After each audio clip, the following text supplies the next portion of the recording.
नमस्कार दोस्तों, स्वागत है आप सभी का आपका अपने चैनल वीके ऑनलाइन क्लास में। तो इस वीडियो में हम लोग बात करने वाले हैं G20 से जुड़े हुए महत्वपूर्ण 20 प्रश्नों के बारे में। और जैसा कि आप सभी को पता है कि G20 जो है अभी बहुत ही ट्रेंडिंग टॉपिक है किसी भी एग्ज़ाम के लिए। यहाँ से आपको 1 से 2 क्वेश्चन देखने को मिल जाएगा करंट अफेयर के रूप में। तो बिना देरी के वीडियो को स्टार्ट करेंगे दोस्तों। और अभी तक आप लोगों ने चैनल को सब्सक्राइब नहीं किया है तो जब तक हम वीडियो को स्टार्ट करते हैं आप लोग चैनल को सब्सक्राइब करके बेल आइकन को प्रेस कर दीजिएगा ताकि आने वाली वीडियो की नोटिफिकेशन आपको मिल सके। तो चलिए बिना देरी के वीडियो को स्टार्ट करते हैं। और यहाँ हम लोग टोटल 20 क्वेश्चन कवर करने वाले हैं, ठीक है। तो 20 क्वेश्चन मोस्ट इंपॉर्टेंट है, थ्योरिकल रहेगा।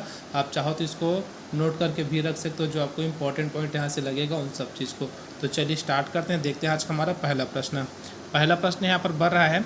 G20 क्या है, इसमें कौन देश है, ठीक, अर्थात कौन कौन से देश है इसमें ये पूछा गया पहला जो प्रश्न है।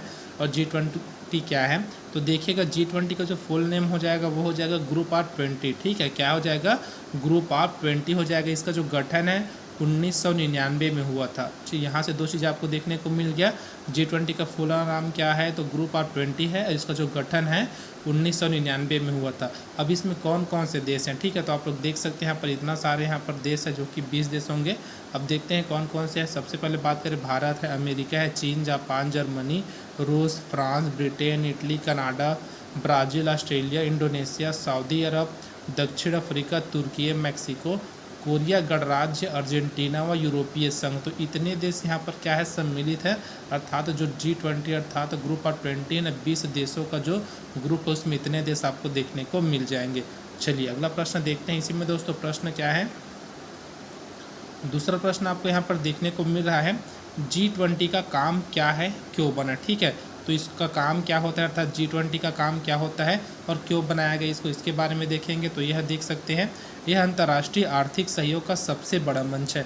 अगर आपसे कभी भी क्वेश्चन पूछा जाता है कि अंतर्राष्ट्रीय आर्थिक सहयोग का सबसे बड़ा मंच कौन है तो याद रखिएगा आपको डालना क्या है, ऑप्शन में G20 डालना है, ठीक है। अब देख सकते हैं इसके बाद बोला गया है 1999 में एशिया में वित्तीय संकट के बाद वित्त मंत्रियों और केंद्रीय बैंक, ठीक है, याद रखिएगा क्या क्या है तो वित्त मंत्री और केंद्रीय बैंक के गवर्नरों के लिए वैश्विक आर्थिक और वित्तीय मुद्दों पर चर्चा करने को लेकर के इसकी स्थापना की गई थी। तो आपको पता चल गया होगा क्यों इसकी स्थापना की गई थी, ठीक है।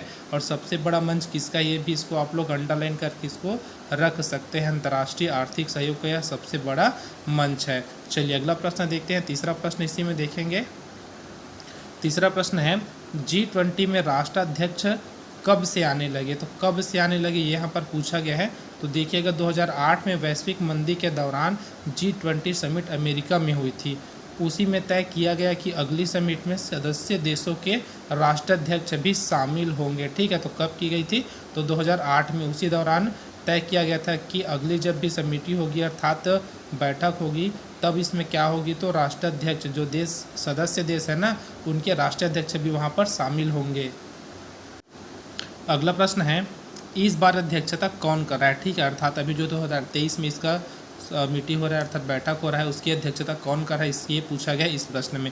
तो देखिएगा G20 समिट दिल्ली में हो रही है और यह 9 और 10 सितंबर को हुए। अध्यक्षता भारत कर रहा है और इसके दो अध्यक्ष हैं वो कौन है तो PM मोदी है, ठीक है। इसको याद रखिएगा, अध्यक्ष कौन है तो PM मोदी है। अध्यक्षता कौन कर रहा है तो भारत कर रहा है। चलिए अगला प्रश्न देखते हैं, 5वें नंबर का प्रश्न है, G20 अध्यक्षता कैसे तय होती है, ठीक है। अर्थात इसका अध्यक्ष कौन होगा या कैसे तय होती है यहाँ पर पूछा गया। तो याद रखिएगा ट्रोइका से तय होती है, ठीक है। ट्रोइका क्या है इसके बारे में भी जानेंगे। तो ट्रोइका, तो हमारी अध्यक्षता के दौरान ट्रोइका में कौन कौन से देश है तो इंडोनेशिया जो कि पूर्व में अध्यक्ष रह चुका है, भारत जो कि वर्तमान में है, और ब्राज़ील 2024 में, ठीक है। अर्थात जब भी 2024 में कहीं भी बोल सकते हैं, फिर ये बोलेंगे जो इसकी समिति होने वाली है अर्थात बैठक होने वाली है वो कहाँ होगी तो ब्राज़ील में होगी 2024 में। तो इसका जो ट्रोइका में 3 देश है, इंडोनेशिया है, भारत और ब्राज़ील है, ये शामिल है। 3 देशों की भागीदारी के कारण इसे ट्रोइका कहा जाता है, ठीक है। अर्थात इसमें 3 देश शामिल होते हैं इसीलिए क्या कहा जाता है, इनको ट्रोइका कहा जाता है। तो शब्द को अच्छे से याद रखिएगा और क्यों बोला जाता है उसको भी याद रखिएगा। साथ ही यहाँ पर आपको 3 क्वेश्चन देखने को और मिल रहा है। अर्थात पूर्व में इंडोनेशिया इसका अध्यक्ष था, वर्तमान में भारत है, और 2024 में कौन रहेगा तो ब्राज़ील रहेगा। तो तीनों को आप मार्क करके यहाँ पर रख सकते हैं। चलिए अगला प्रश्न यहीं से देखते हैं, अध्यक्षता से भारत को क्या फ़ायदा है। तो क्या फ़ायदा हो सकता है अध्यक्षता से भारत को, तो भारत पहली बार इसका अध्यक्ष बना है, पूरी दुनिया की नज़रें भारत पर है, ऐसे में देश की छवि के लिए यह बेहद अहम है। ठीक है, चलिए उसके बाद बात करते हैं 7वें प्रश्न की। प्रश्न दिया 7वां प्रश्न, तो G20 की कितनी दमखम है। तो दमखम क्या है G20 में, ये पूछा गया है। तो देखिएगा 3 आपको यहाँ पर परसेंट बताऊंगा, उससे आप लोग अंदाज़ा लगा सकते हैं कि G20 की कितनी दमखम है।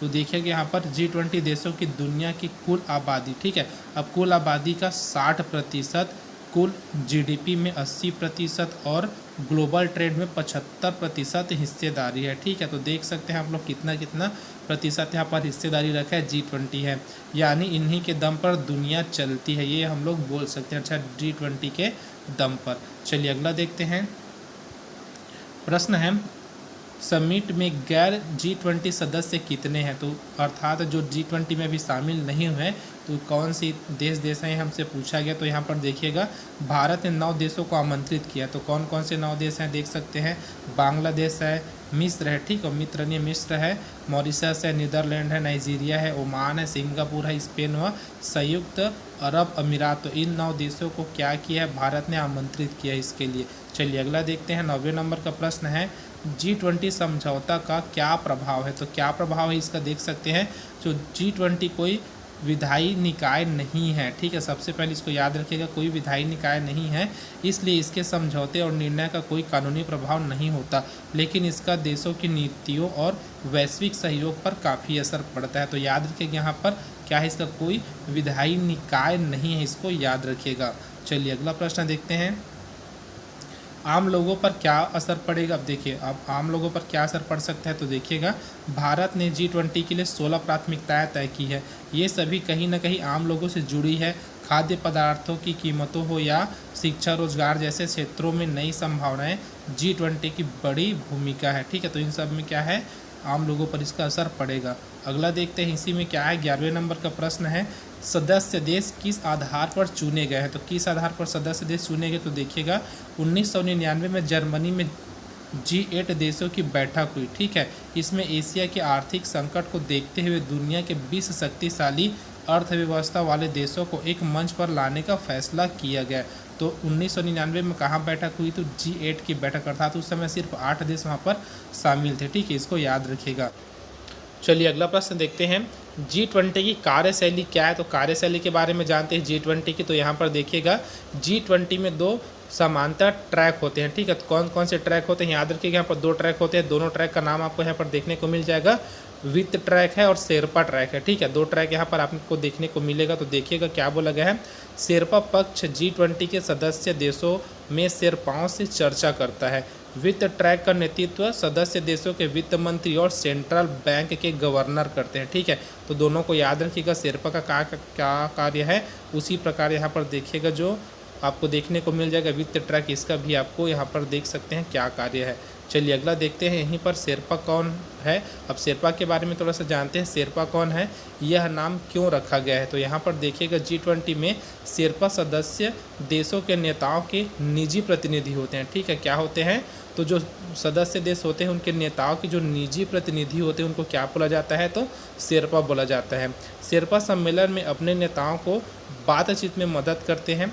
यह शब्द नेपाल के प्रचलित शेरपा से लिया गया है।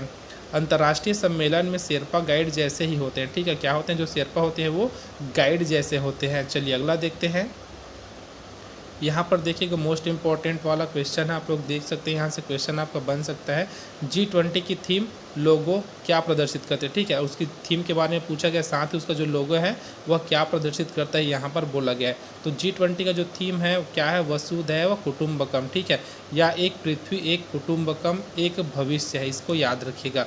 इसे महाउपनिषद के प्राचीन संस्कृत पाठ से लिया गया, इसको आप लोग याद रखिएगा कहाँ से इसको लिया गया है उसको। G20 लोगो भारत के राष्ट्रीय ध्वज के जीवंत रंगों से प्रेरित है।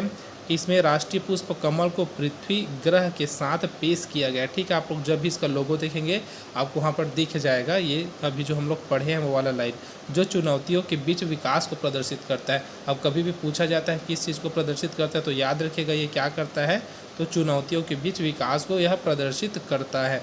चलिए अगला प्रश्न देखते हैं दोस्तों। 14वें के बाद 15वें नंबर का जो प्रश्न है वह हो जाएगा G20 के लिए कैसी पाबंदियाँ लगी। अभी भारत में होने वाला है तो क्या क्या पाबंदियाँ लगी इसके बारे में जानते हैं। तो 29 अगस्त से 12 सितंबर तक दिल्ली में ड्रोन, पैराग्लाइड, हैंग ग्लाइड व हॉट एयर बैलून आदि उड़ाने पर पाबंदी लगी है। तो देख सकते हैं क्या क्या पर पाबंदी लगी है, आप लोग यहाँ से देख सकते हैं। चलिए अगला देखते हैं। 16वें नंबर का प्रश्न है, अब तक कितनी G20 समिट हुई है। तो कितनी हुई है देख सकते हैं। 1999 से कुल 17 G20 समिट संपन्न हो चुकी है। अब जो इस साल होगा अर्थात 2023 में, ठीक है, ये कौन सा है, तो 18वें नंबर का, इसको याद रखिएगा। कौन से नंबर का, जो 2023 का है वह 18वें नंबर का है। इससे पहले 17 G20 की समिट हो चुकी है। चलिए अगला प्रश्न देखते हैं।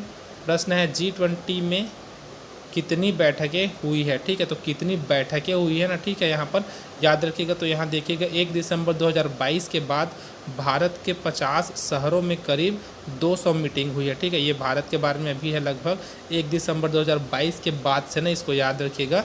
1 दिसंबर 2022 के बाद से बोला गया है। तो भारत में 50 शहरों में करीब 200 मीटिंग हुई है G20 की। चलिए अगला प्रश्न देखते हैं। इसका मुख्यालय पूछा गया, G20 का मुख्यालय कहाँ पर है। तो याद रखिएगा इसका कोई स्थायी मुख्यालय नहीं है, अर्थात G20 का कोई भी स्थायी मुख्यालय नहीं है। कभी भी प्रश्न में पूछा जाता है कि G20 का स्थायी मुख्यालय कहाँ है, कोई भी 1, 2, 3 ऑप्शन दिया रहेगा, चौथा में अगर आपको दिखे इनमें से कोई नहीं या फिर कोई नहीं, तो याद रखिएगा ऑप्शन डी आपको लेकर के चलना है, क्योंकि इसका कोई स्थायी मुख्यालय नहीं है। चलिए अगला प्रश्न देखते हैं। 19वें नंबर का प्रश्न है। प्रश्न में पूछा गया है G20 का लोगो किसने बनाया है। मोस्ट इंपॉर्टेंट क्वेश्चन है, याद रखिएगा इसका लोगो किसने बनाया है। तो इस बार की भारत में हो रही G20 समिट का लोगो जाने माने रेत आर्टिस्ट सुदर्शन पटनायक, ठीक है, याद रखिएगा कौन है, सुदर्शन पटनायक ने बनाया है। मोस्ट इंपॉर्टेंट क्वेश्चन है लोगों के बारे में यह क्वेश्चन। चलिए अगला प्रश्न देखते हैं और आज का हमारा अंतिम प्रश्न है। देखिएगा बोला गया है G20 का संचालक कौन करता है। तो कौन करता है G20 का संचालक, इसके बारे में जानते हैं। तो G20 अपना संचालक और कार्य बिना किसी स्थायी कर्मचारी या सचिवालय के करता है। तो देख सकते हैं यहाँ पर इसका कोई स्थायी कर्मचारी या फिर सचिवालय नहीं है, साथ ही इसका कोई स्थायी मुख्यालय भी नहीं है और इसका विधिक में कोई प्रभाव नहीं पड़ता, इसको भी याद रखिएगा। इसके सदस्य देशों के बीच हर साल अध्यक्ष के रोटेशन की एक प्रणाली है और इसका चयन देशों के एक अलग क्षेत्रीय समूह से किया जाता है। तो देख सकते हैं आप लोग यहाँ पर 20 क्वेश्चन हम लोग कवर कर चुके हैं। अगर आप लोग ये PDF चाहते हैं तो कमेंट बॉक्स में कमेंट कीजिएगा, आपको हमारे टेलीग्राम चैनल से यह मिल जाएगा। टेलीग्राम चैनल का लिंक इसी वीडियो के डिस्क्रिप्शन बॉक्स में दिया है। इसी प्रकार के और वीडियो के लिए आप हमारे चैनल से जुड़ सकते हैं। इसके लिए आपको चैनल को सब्सक्राइब करके बेल आइकन को प्रेस करना है। तो मिलते हैं दोस्तों अगले वीडियो में, तब तक के लिए जय हिंद।